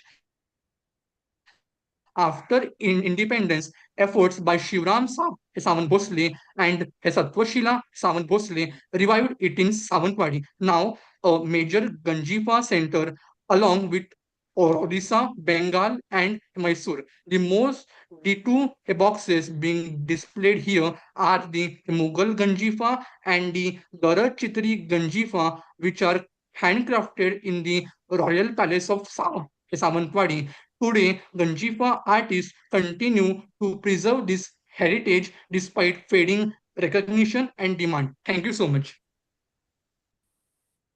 Great, awesome. Uh, Over to the jury members. Kavi sir, Okay, do you first want of to all, start? let me lead. I love this. Okay, what I like about it, you guys have found something really unique. I've never heard about this before. And I am fascinated and entranced by this whole concept of these cards. So I have three observations to make. I like this fact that you got this model of this artist who's working on the table. Now, is it something that you picked up from a library or you've kind of adapted it? How did you do it? Sir, we created this in the blender. I think you've done a fantastic job. It just shows that you've gone that much more to kind of create something really beautiful. And then that animation that you see on the screen with the hands doing that. So Yes, sir. how did you do that? Sir, we got it from the YouTube and we pasted in the slideshow. Okay, so The this video credits Ganjifa, goes to Kunal Khavaskar from the Savantwadi Royal Palace. Acha, the video actually of these hands playing this cards is actually there on the internet, is it? Yes, sir. Okay. That was quite innovative. So, these card boxes are actually available in Savantwadi, is it? Yes, sir. Yes, sir. They are. And how far is it from where you live? It's 20 to 30 kilometers from my end. This is giving me a temptation to actually visit the place and see how it's done and see all these uh, places and to see the artists and all that. I think it's very interesting. Sanjana has just raised a hand. Sanjana? The artist from Sawantwadi will be there in the CSMBS museum tomorrow from 11:30 to 1 p.m. They have a hands-on workshop, and 2:30 to 3:30 there's a live Chitrakathi presentation. So this is the same group that did. This is the Chitrakathi group. Extremely sorry, but this is okay. So this group is the same group that did Chitrakathi last edition.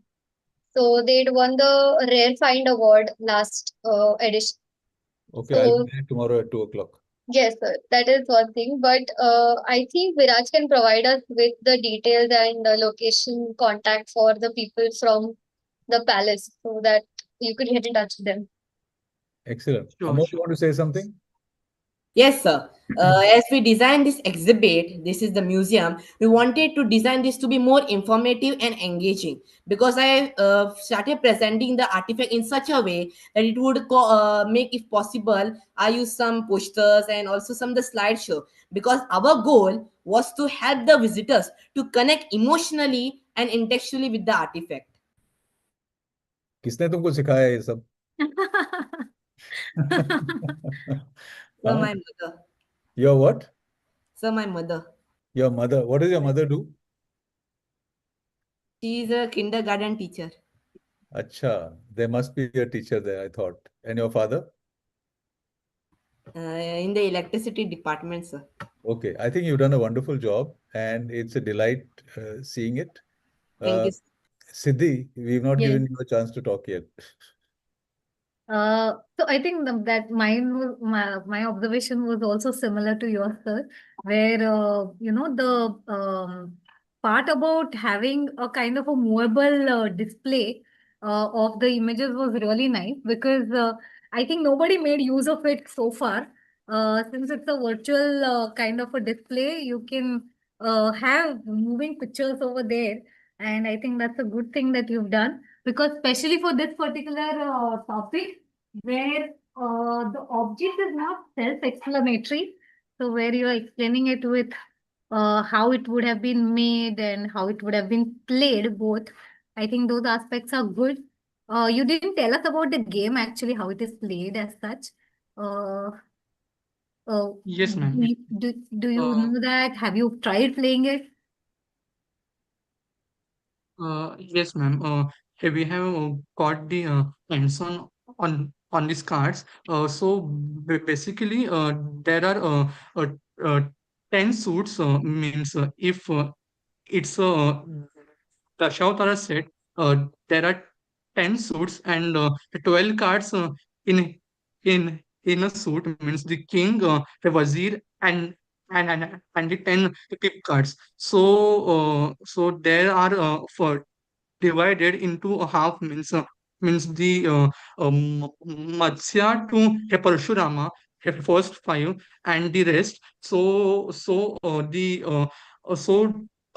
first five cards, the numeral sequence is ascending, and in the rest of the five it is descending. So that's the thing. And uh, um, and the trump card is the rama card in the means the rama suit in the day, and the krishna suit in the night. So the player who has the rama king card starts the game, and the next player has to play the card from the same suit. If he doesn't have any card from the same suit, then he has to play the card from the next sequence. Means after Rama, Krishna is there. The Krishna suit. That's how it's played.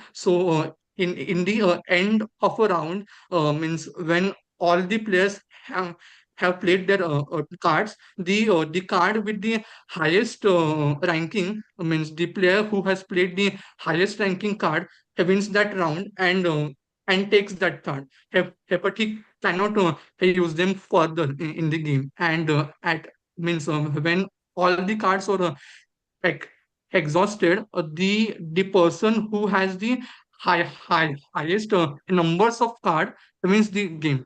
So that's how it's played. Excellent. I'm glad that you've taken the trouble to actually find out how the game is played. In fact, I'm curious. I would like to have a box now to sort of play it myself. Amol wants to say Sir, I something. think you should speak to Anita ma'am. She's a great fan and she also owns, I think, couple of sets. Okay, She will excellent. be very happy to share her experience. Excellent. You should So we also have, tell us about the material. I'm sorry to yeah, interrupt. go on. The material of the cars, what material is being used, because that is It also very. starts, Did you mention that?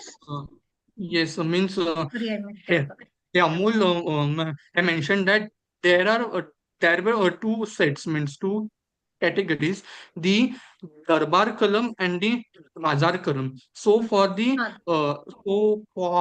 for the aristocracy and the royals, the cards were made out of precious metals and like gold, gemstones, and i- ivory. But for the commoners, it was paper, means handmade paper, stiffened cloth like that. But but the notable thing is that the amount of effort which is been put is the same, means the same in intricacy you, you can see in both the sets. Yes. Very nice. Very nice. Sorry, sir, you were asking. Yeah, so we have And all, and we have Sanjana. Thanks, Viraj. thank you so much. And also, sir, this Ganjifa card can be integrated into games and apps, and also some of the school projects through the digital art. As I love to do digital art, so making it more popular to bring it in the younger generation, so that all the young people can know this about. Good, let's do it. Yes, sir. Right, so we'll have to teach you how to build apps now. Yes, sir. Right, good. So you take part in the game inventor competition of e-Yantra. We'll give you all the skills to do that. Okay, sir. Thank you, Okay, sir. done. Okay, very good. There So is one interesting thing that so Amul, did you participate like in drama or anything before? Yes, ma'am. I love When to you do theater arts. so I was just so curious to, see, I checked your YouTube account. So you have been doing this play and all. So Yes, ma'am. very nice. Yes, ma'am. Very I nice. used to participate in other competition like FTC, First Tech Challenge, and we used to build robots. Where I used to build some robots and also the drone shooter and other competition like FRCS. Okay. Very nice. It's really nice way of doing the storytelling. Presentation. Yeah, very fascinated. So when I heard him, I immediately checked about him. Okay, what exactly he's doing? It was a very nice way of presentation. Good. Thank you, ma'am. I think from that photogrammetry perspective, you wouldn't have had much difficulty with that object because you've taken the box. But I think the display and all the other things that you've put up, the characters or everything, I think that's where all plus the that. selection of the artifact also is very unique. Yeah, exactly. That, And it's a change. Sanjana has had a hand put up, now she's put it down also. Sanjana, you want to say I something? actually lost connection. But, Okay. Yeah, I oh, would yeah, like to say yes, I something. was just saying that. Sir. No, you have connection, then you can speak. If you don't have connection, I will. I do have connection. Yes, So in the continue. research article in the appendix section, Viraj and Amol have given a very detailed instruction of how the gameplay works for Ganjifa cards. And I think this is Viraj's second time. Like I said, last time he did Chitrakathi.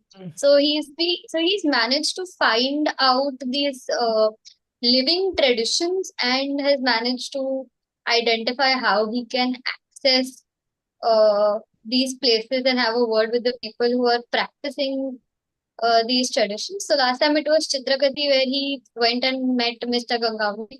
And now this time him and Amol as a team have now covered the Savantwadi tradition of Ganjifa cards. So So his to research article actually goes on to trace evolution of Ganjifa from where it is has said to have begun in Persia to how it was practiced and popularized during the Mughal period and how it has been adapted to suit the more Indianized audience and accommodate those cultural values and beliefs. Excellent. So I think I'm tempted to suggest that let's have a separate theme inside the virtual museum competition, which explores living traditions, right? Where students can discover what are the living traditions, whether it's in textiles, handicraft, sculpting, papier-mâché, leather, all these kind of things. You have such fascinating things across the country, and if they can do a research on the origins of these traditions, it would be really amazing, I think right? So pre this is previous an idea. editions, we did have certain students from Bhutan who got the Yes. Vajra and that. The masks and the show arms, the shoes and the masks that were used in the I think charm they dances. captured the living traditions well there. I think this would be a Maybe very nice theme to have. So we have Mhm. virtual museum and then we have living tradition. Living traditions. Good. yeah. Nice thing that Probably has in come out of it. edition 7, we emphasize more on this living traditions because there's some Yeah. beautiful things across nation that's coming out. So Yeah. we'll do that. And we are also not letting Madhu do any talking. Madhu, your turn. Yeah. So Sanjana was, Siddhi ma'am was saying that it would have been easy to do this, but on the contrary, it is Okay. very difficult to do this Is it? because Okay. because they do not have, like, if you see the cards, they're usually flat, so you can't do photogrammetry of flat surfaces. So you have to take like photographs and then make 3D models and put those photographs on those 3D models. So these people did that basically. Okay, okay. And the other thing is, during photogrammetry, you need a certain scale. If an object is below that scale, then it's difficult to do photogrammetry. So Viraj and team were able to do photogrammetry of this using a LiDAR scanner. So LiDAR scanners has the accessibility of going beyond the scales of traditional photogrammetry. That is how they also got this person doing their art, because usually people move, but if you have like a LiDAR, it is easier to, like, it is quicker to go around and get that scan. So Yeah. basically they, So they yeah. have an iPhone 16 or whatever it is it? Correct. Basically, it's a proximity sensor, which then that data gets attached to the No, but which is the photographs. LiDAR scanner that they used? Yeah, that's what I wanted to know. Which one? Amol? In the iPhone 15. iPhone 15, that's it. Good. I think good Yes. work. Great. Good work. Using the right And tools Yes, is half the skill. exactly. Making good use of the yes. So they had gathered a lot of information. And usually what happens is we ask participants to make posters of whatever the jury is going to discuss on. But they had so much information, so we had to like come up with the idea of putting like videos, because you can't keep making posters always. But So that's our first bencher has her hands up. Yeah, Sanjana. Apart from capturing living traditions, I think they've also managed to highlight the need for conservation of living traditions because apart from the object that is being made, it's also the art that carries forward, that's intangible heritage. So making videos or making a sort of animated way of showing how things can be done and like we just mentioned, appropriate use of technology or scientific methods for conservation is something also which gets highlighted in a project like this, where we can preserve an artifact, but having the art that makes the artifact is something that a lot of artistic traditions struggle with, and which is why they tend to die out. You might have the textile, but how the textile was made over the years becomes very obscure.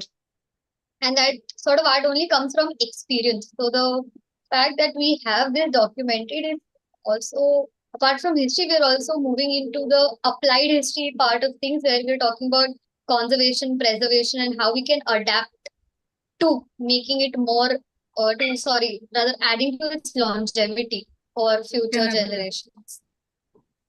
Okay, interesting. Thank you. So I think we've come to the end of our things, right? So I'd hand the floor back to Deepa to help us close, and it's your responsibility to also do a vote of thanks at the end. But we'd like to have a. Am I right that we are at the end of this? Yes, sir. For today, And yes. For today. only for jury interaction, we have a big event coming for the virtual museum grand finale. Okay. What all students must be waiting for. So for today, yeah.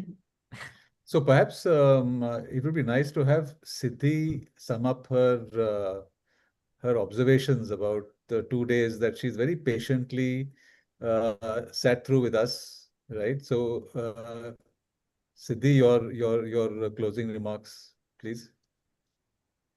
So like always, this edition was also very interesting, and I think we are now reaching new levels of depth of the content and of the type of object, because attending the previous sessions, I have realized this time the students were much more well prepared with the background research of the object. They had much depth in their understanding. They had much clarity as to why they were doing it or what they were doing. And I think this time Madhu sir had to add little less to what the presentations had to be compared to the last session.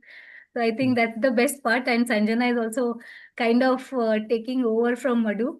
So she's also adding on. It's good when they both tell me about, the background or the kind of effort that the students have taken, because it is not reflected only through their presentation, how much efforts the students have put through and how much efforts also the team has put through in training them and bringing them to this state. So I think the virtual museum thing is growing and becoming much enhanced version of itself. So Kavi sir, I think it's really amazing. And I think the way you said, we should definitely think about bringing in a larger audience and showcasing it much more, because this is what is a requirement of the day. And I think everybody is thinking about the virtual platform and they don't know how to do it. So I think showcasing this can give everybody a much better idea. And the students have done really well. I wish them all the best and good efforts on your part. Uh, Everybody has come from different backgrounds and different age groups, and everybody has put in their best. I can see it. And I'm glad to know that people have now developed so much interest in history, in these elements that generally Sanjana would agree to me. I think we do only at master's level. We don't do that in undergrad either. So it's nice. So great work by the team and by the students. And thank you so much for inviting me and giving me this experience. I have also learned a lot in the whole 2-day session. Your interaction also is also part of the entertainment. So this is almost like history as entertainment. It's very intelligent entertainment though. And this Exactly. Sawal Jawab is what I find very edifying, because I've learned a lot, right? I don't know about others, but I've learned a lot today. And what this shows is that young students, regardless of age, they can learn and take us with them in their learning journey, and that's very important. So perhaps Madhu should have his say now as to he's been through 6 editions, he's been training them. Have you seen any trends? Is it that kids are smarter now, or you become smarter, or what is it?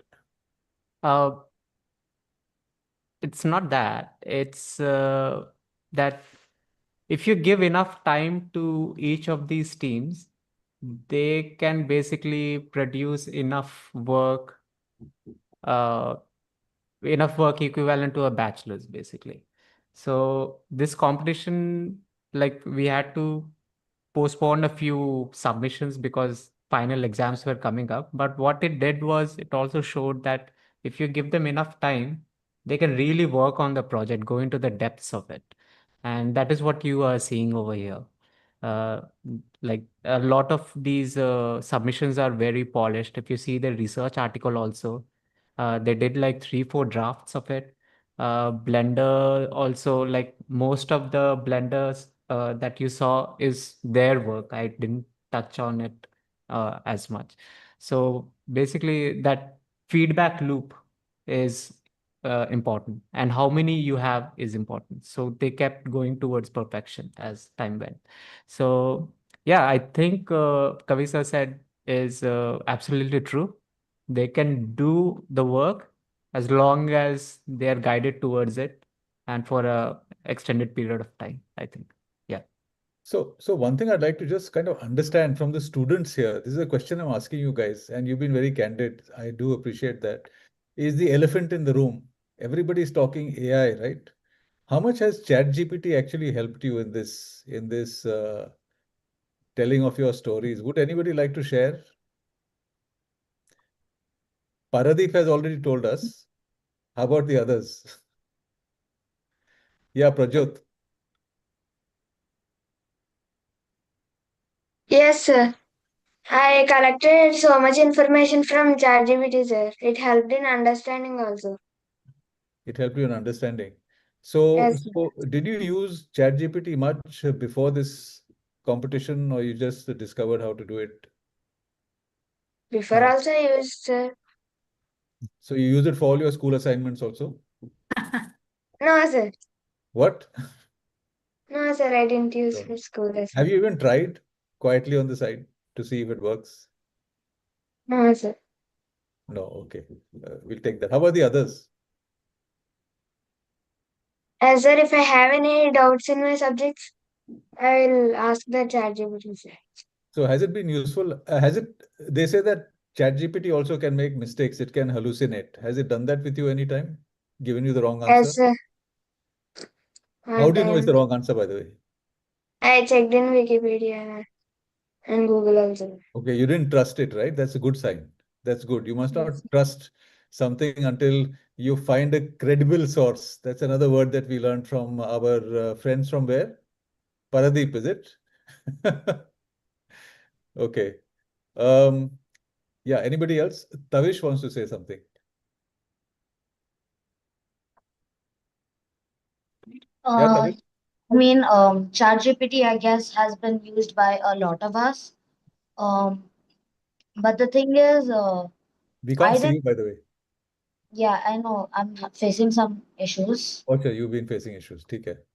Basically, the thing is, yes, I did use ChatGPT, but we did not use it to get any information. We used it to make it like to understand the points that another credible source is trying to tell us. Sometimes, websites like Wikipedia, it's sometimes a little complicated to understand, so we put it through ChatGPT to try and understand. This is a very interesting learning for me, actually. So, you people are using ChatGPT as a helper in your learning journey, right? Yeah, It's like a teaching assistant who's there to help you because the teacher is not there at home. yeah, you could say that. Okay, that's very interesting. In fact, that's a good insight. Amol wants to say something. Yes, we use ChatGPT for some reason because we used to watch some documentaries and also we went to the online archives.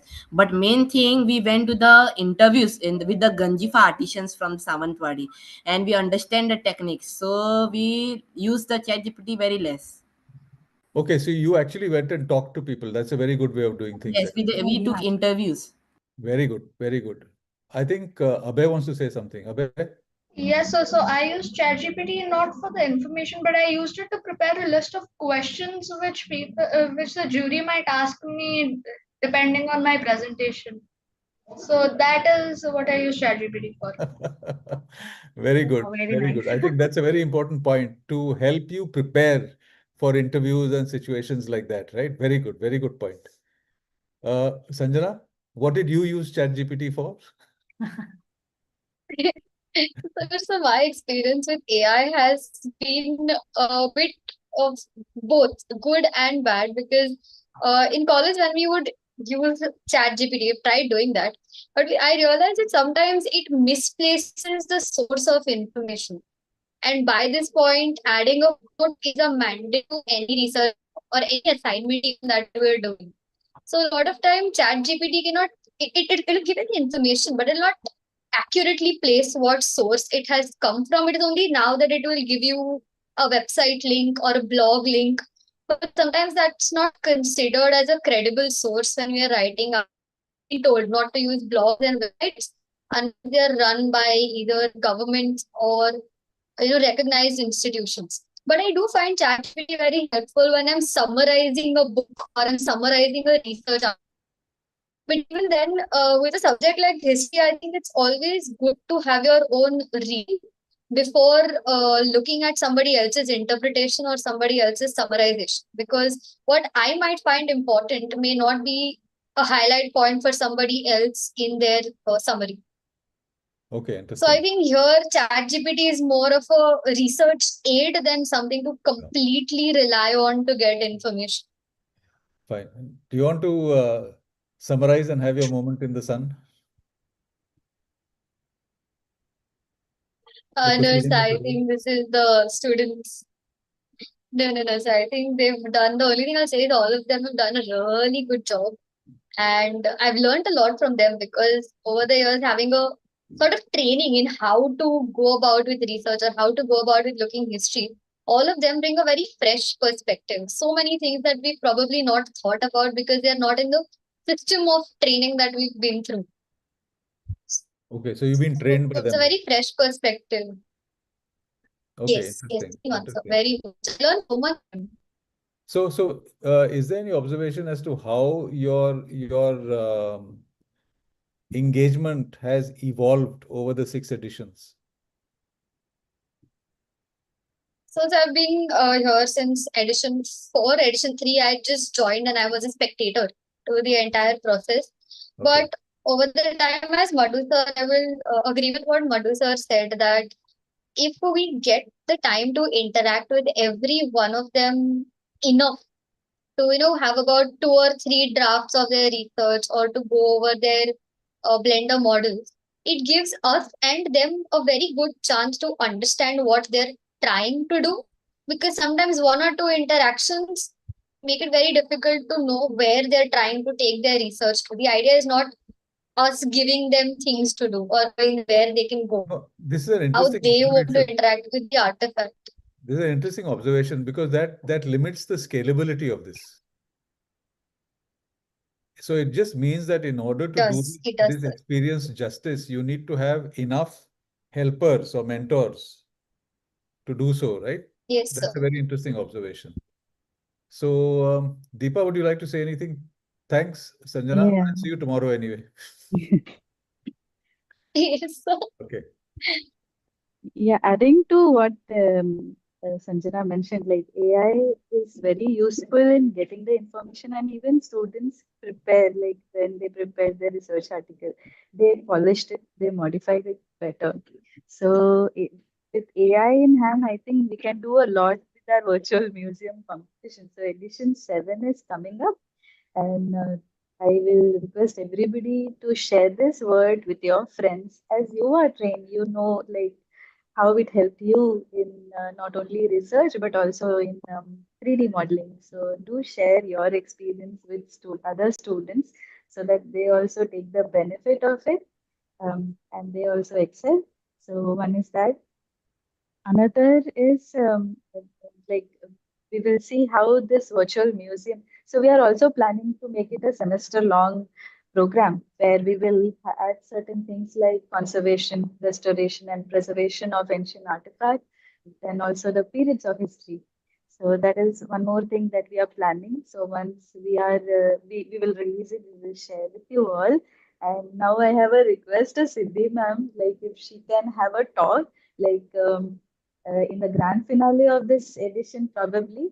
So while we were having this jury interaction, Siddhi ma'am did mention about the type of artifact, like the structure in six-headed. She mentioned about the way the head is being, designed. So based on that, she said that okay, it is of a modern or a medieval.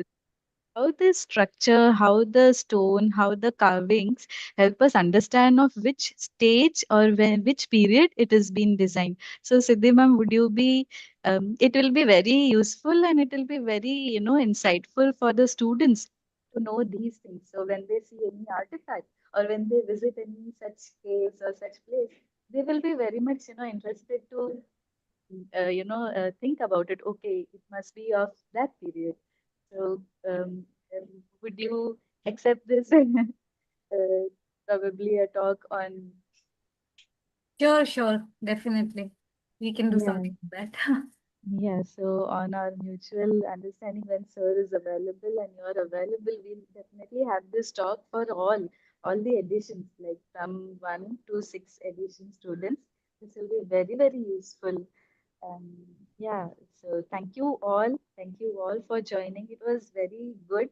The storytelling is improved in the participants. The presentation has improved. And special thanks to Madhu and Sanjana for taking their efforts. So usually mentors are there to done more than support. They have done one-on-one session with the students, whether it is to do with Blender or whether it is to do with research methodology. So Sanjana, with her expertise, has like she has helped all the students do more research about it, directing them to a proper link. Uh, which is genuine link. So kudos to our mentors and thanks to Professor Tabi Arya sir who's always inclined towards let's do more and let's do this virtual museum competition not once but at least 3 times a year. So we have reached 6th edition and we will be launching 7. So it's a great achievement for e-Yantra. We wish to see more such participation. Yeah, thank you all. Thank Kavi you. sir. So I think big hand for everybody and pat on the back, Yeah. right? Big hand. You've done a wonderful job. And I would like to thank Professor Siddhi Bhatkara for having spent her time with us so patiently and it's delightful to have her. I mean, sort of, it's time we actually met outside here. Right? Yes. So, We should. and also Madhu and Sanjana and Deepa to work as a team to keep this thing going and build it up. Now my aspiration is to scale it up as much as possible. Would you all agree that this is a very important experience that other students should also have, right? In that it will give them skills which are very, very important in their learning journey going ahead. So that's what we feel. And we also want to take it international, right? We want students from across Africa, Asia, Europe, America, and all that also take part and share with us their cultural artifacts and all that. That would make it very interesting. And I'm trying to now think that this experience is so thought-provoking, it needs to have a physical celebration somewhere. So even if the students are coming online, they can do that, but we need to have an audience in one space. So perhaps we'll try and do that in the finals of this competition itself. I'll arrange a little audience, and then we can have the students take part from outside, but we'll have a big screen on which we can look at everything. So let's see if we can do something like that in South Bombay. I'll try and arrange that venue and all that. But I think everybody's done a wonderful job. Thank you very much because it's not only been good learning for you, it's been very interesting and entertaining for us and educative also. Right? So thanks for taking part and spending time in this. Uh, Good night, I guess, or good evening. God bless and Jai Hind. Okay. Thank you very much. We'll be in touch with you. What we'll have is a session with all the past participants coming together, and we want to give them all a marketing kit now, right, to help spread the word. So that's another workshop that we'll take at some point. Okay. Yeah. So would you like to turn your videos on? That we'll take a photo up of whoever is there, and maybe Deepa can do that. Deepa, would you? Yeah, sure, sir. I would like to add one more thing. In this 6th edition, we did something different. So we made an inter-school competition. Also, we allowed 6th grade students to test our material. So, it is interesting to see that there are 6th grade students who are in the finals. So it's working out. So initially we did it only for 7 to 12, but this edition we tried with 6th grade. So I think there are 3 to 4 students who are in the finals as well. Okay, very good. That's a good thing. So the only person we can't see now is Om Damadia and Anand Yadav. Anand Yadav. So will you take the screenshot? 1 second. Yeah, everybody smile. Yeah, one more. Yes. Thank you. Thank you all. Thank you. Stop Take care. recording. Bye. Recording stopped. Thank you for participating. Bye. Thank you, sir. Thank you, sir. Thank you, ma'am. Thank you, sir. Thank you, sir. Bye, sir. Bye. Bye, sir. Thank you, sir. Bye. Have a Thank you, nice day, sir. sir. Have a Bye. nice day, Thank ma'am. you for joining. Wish you the same. Bye.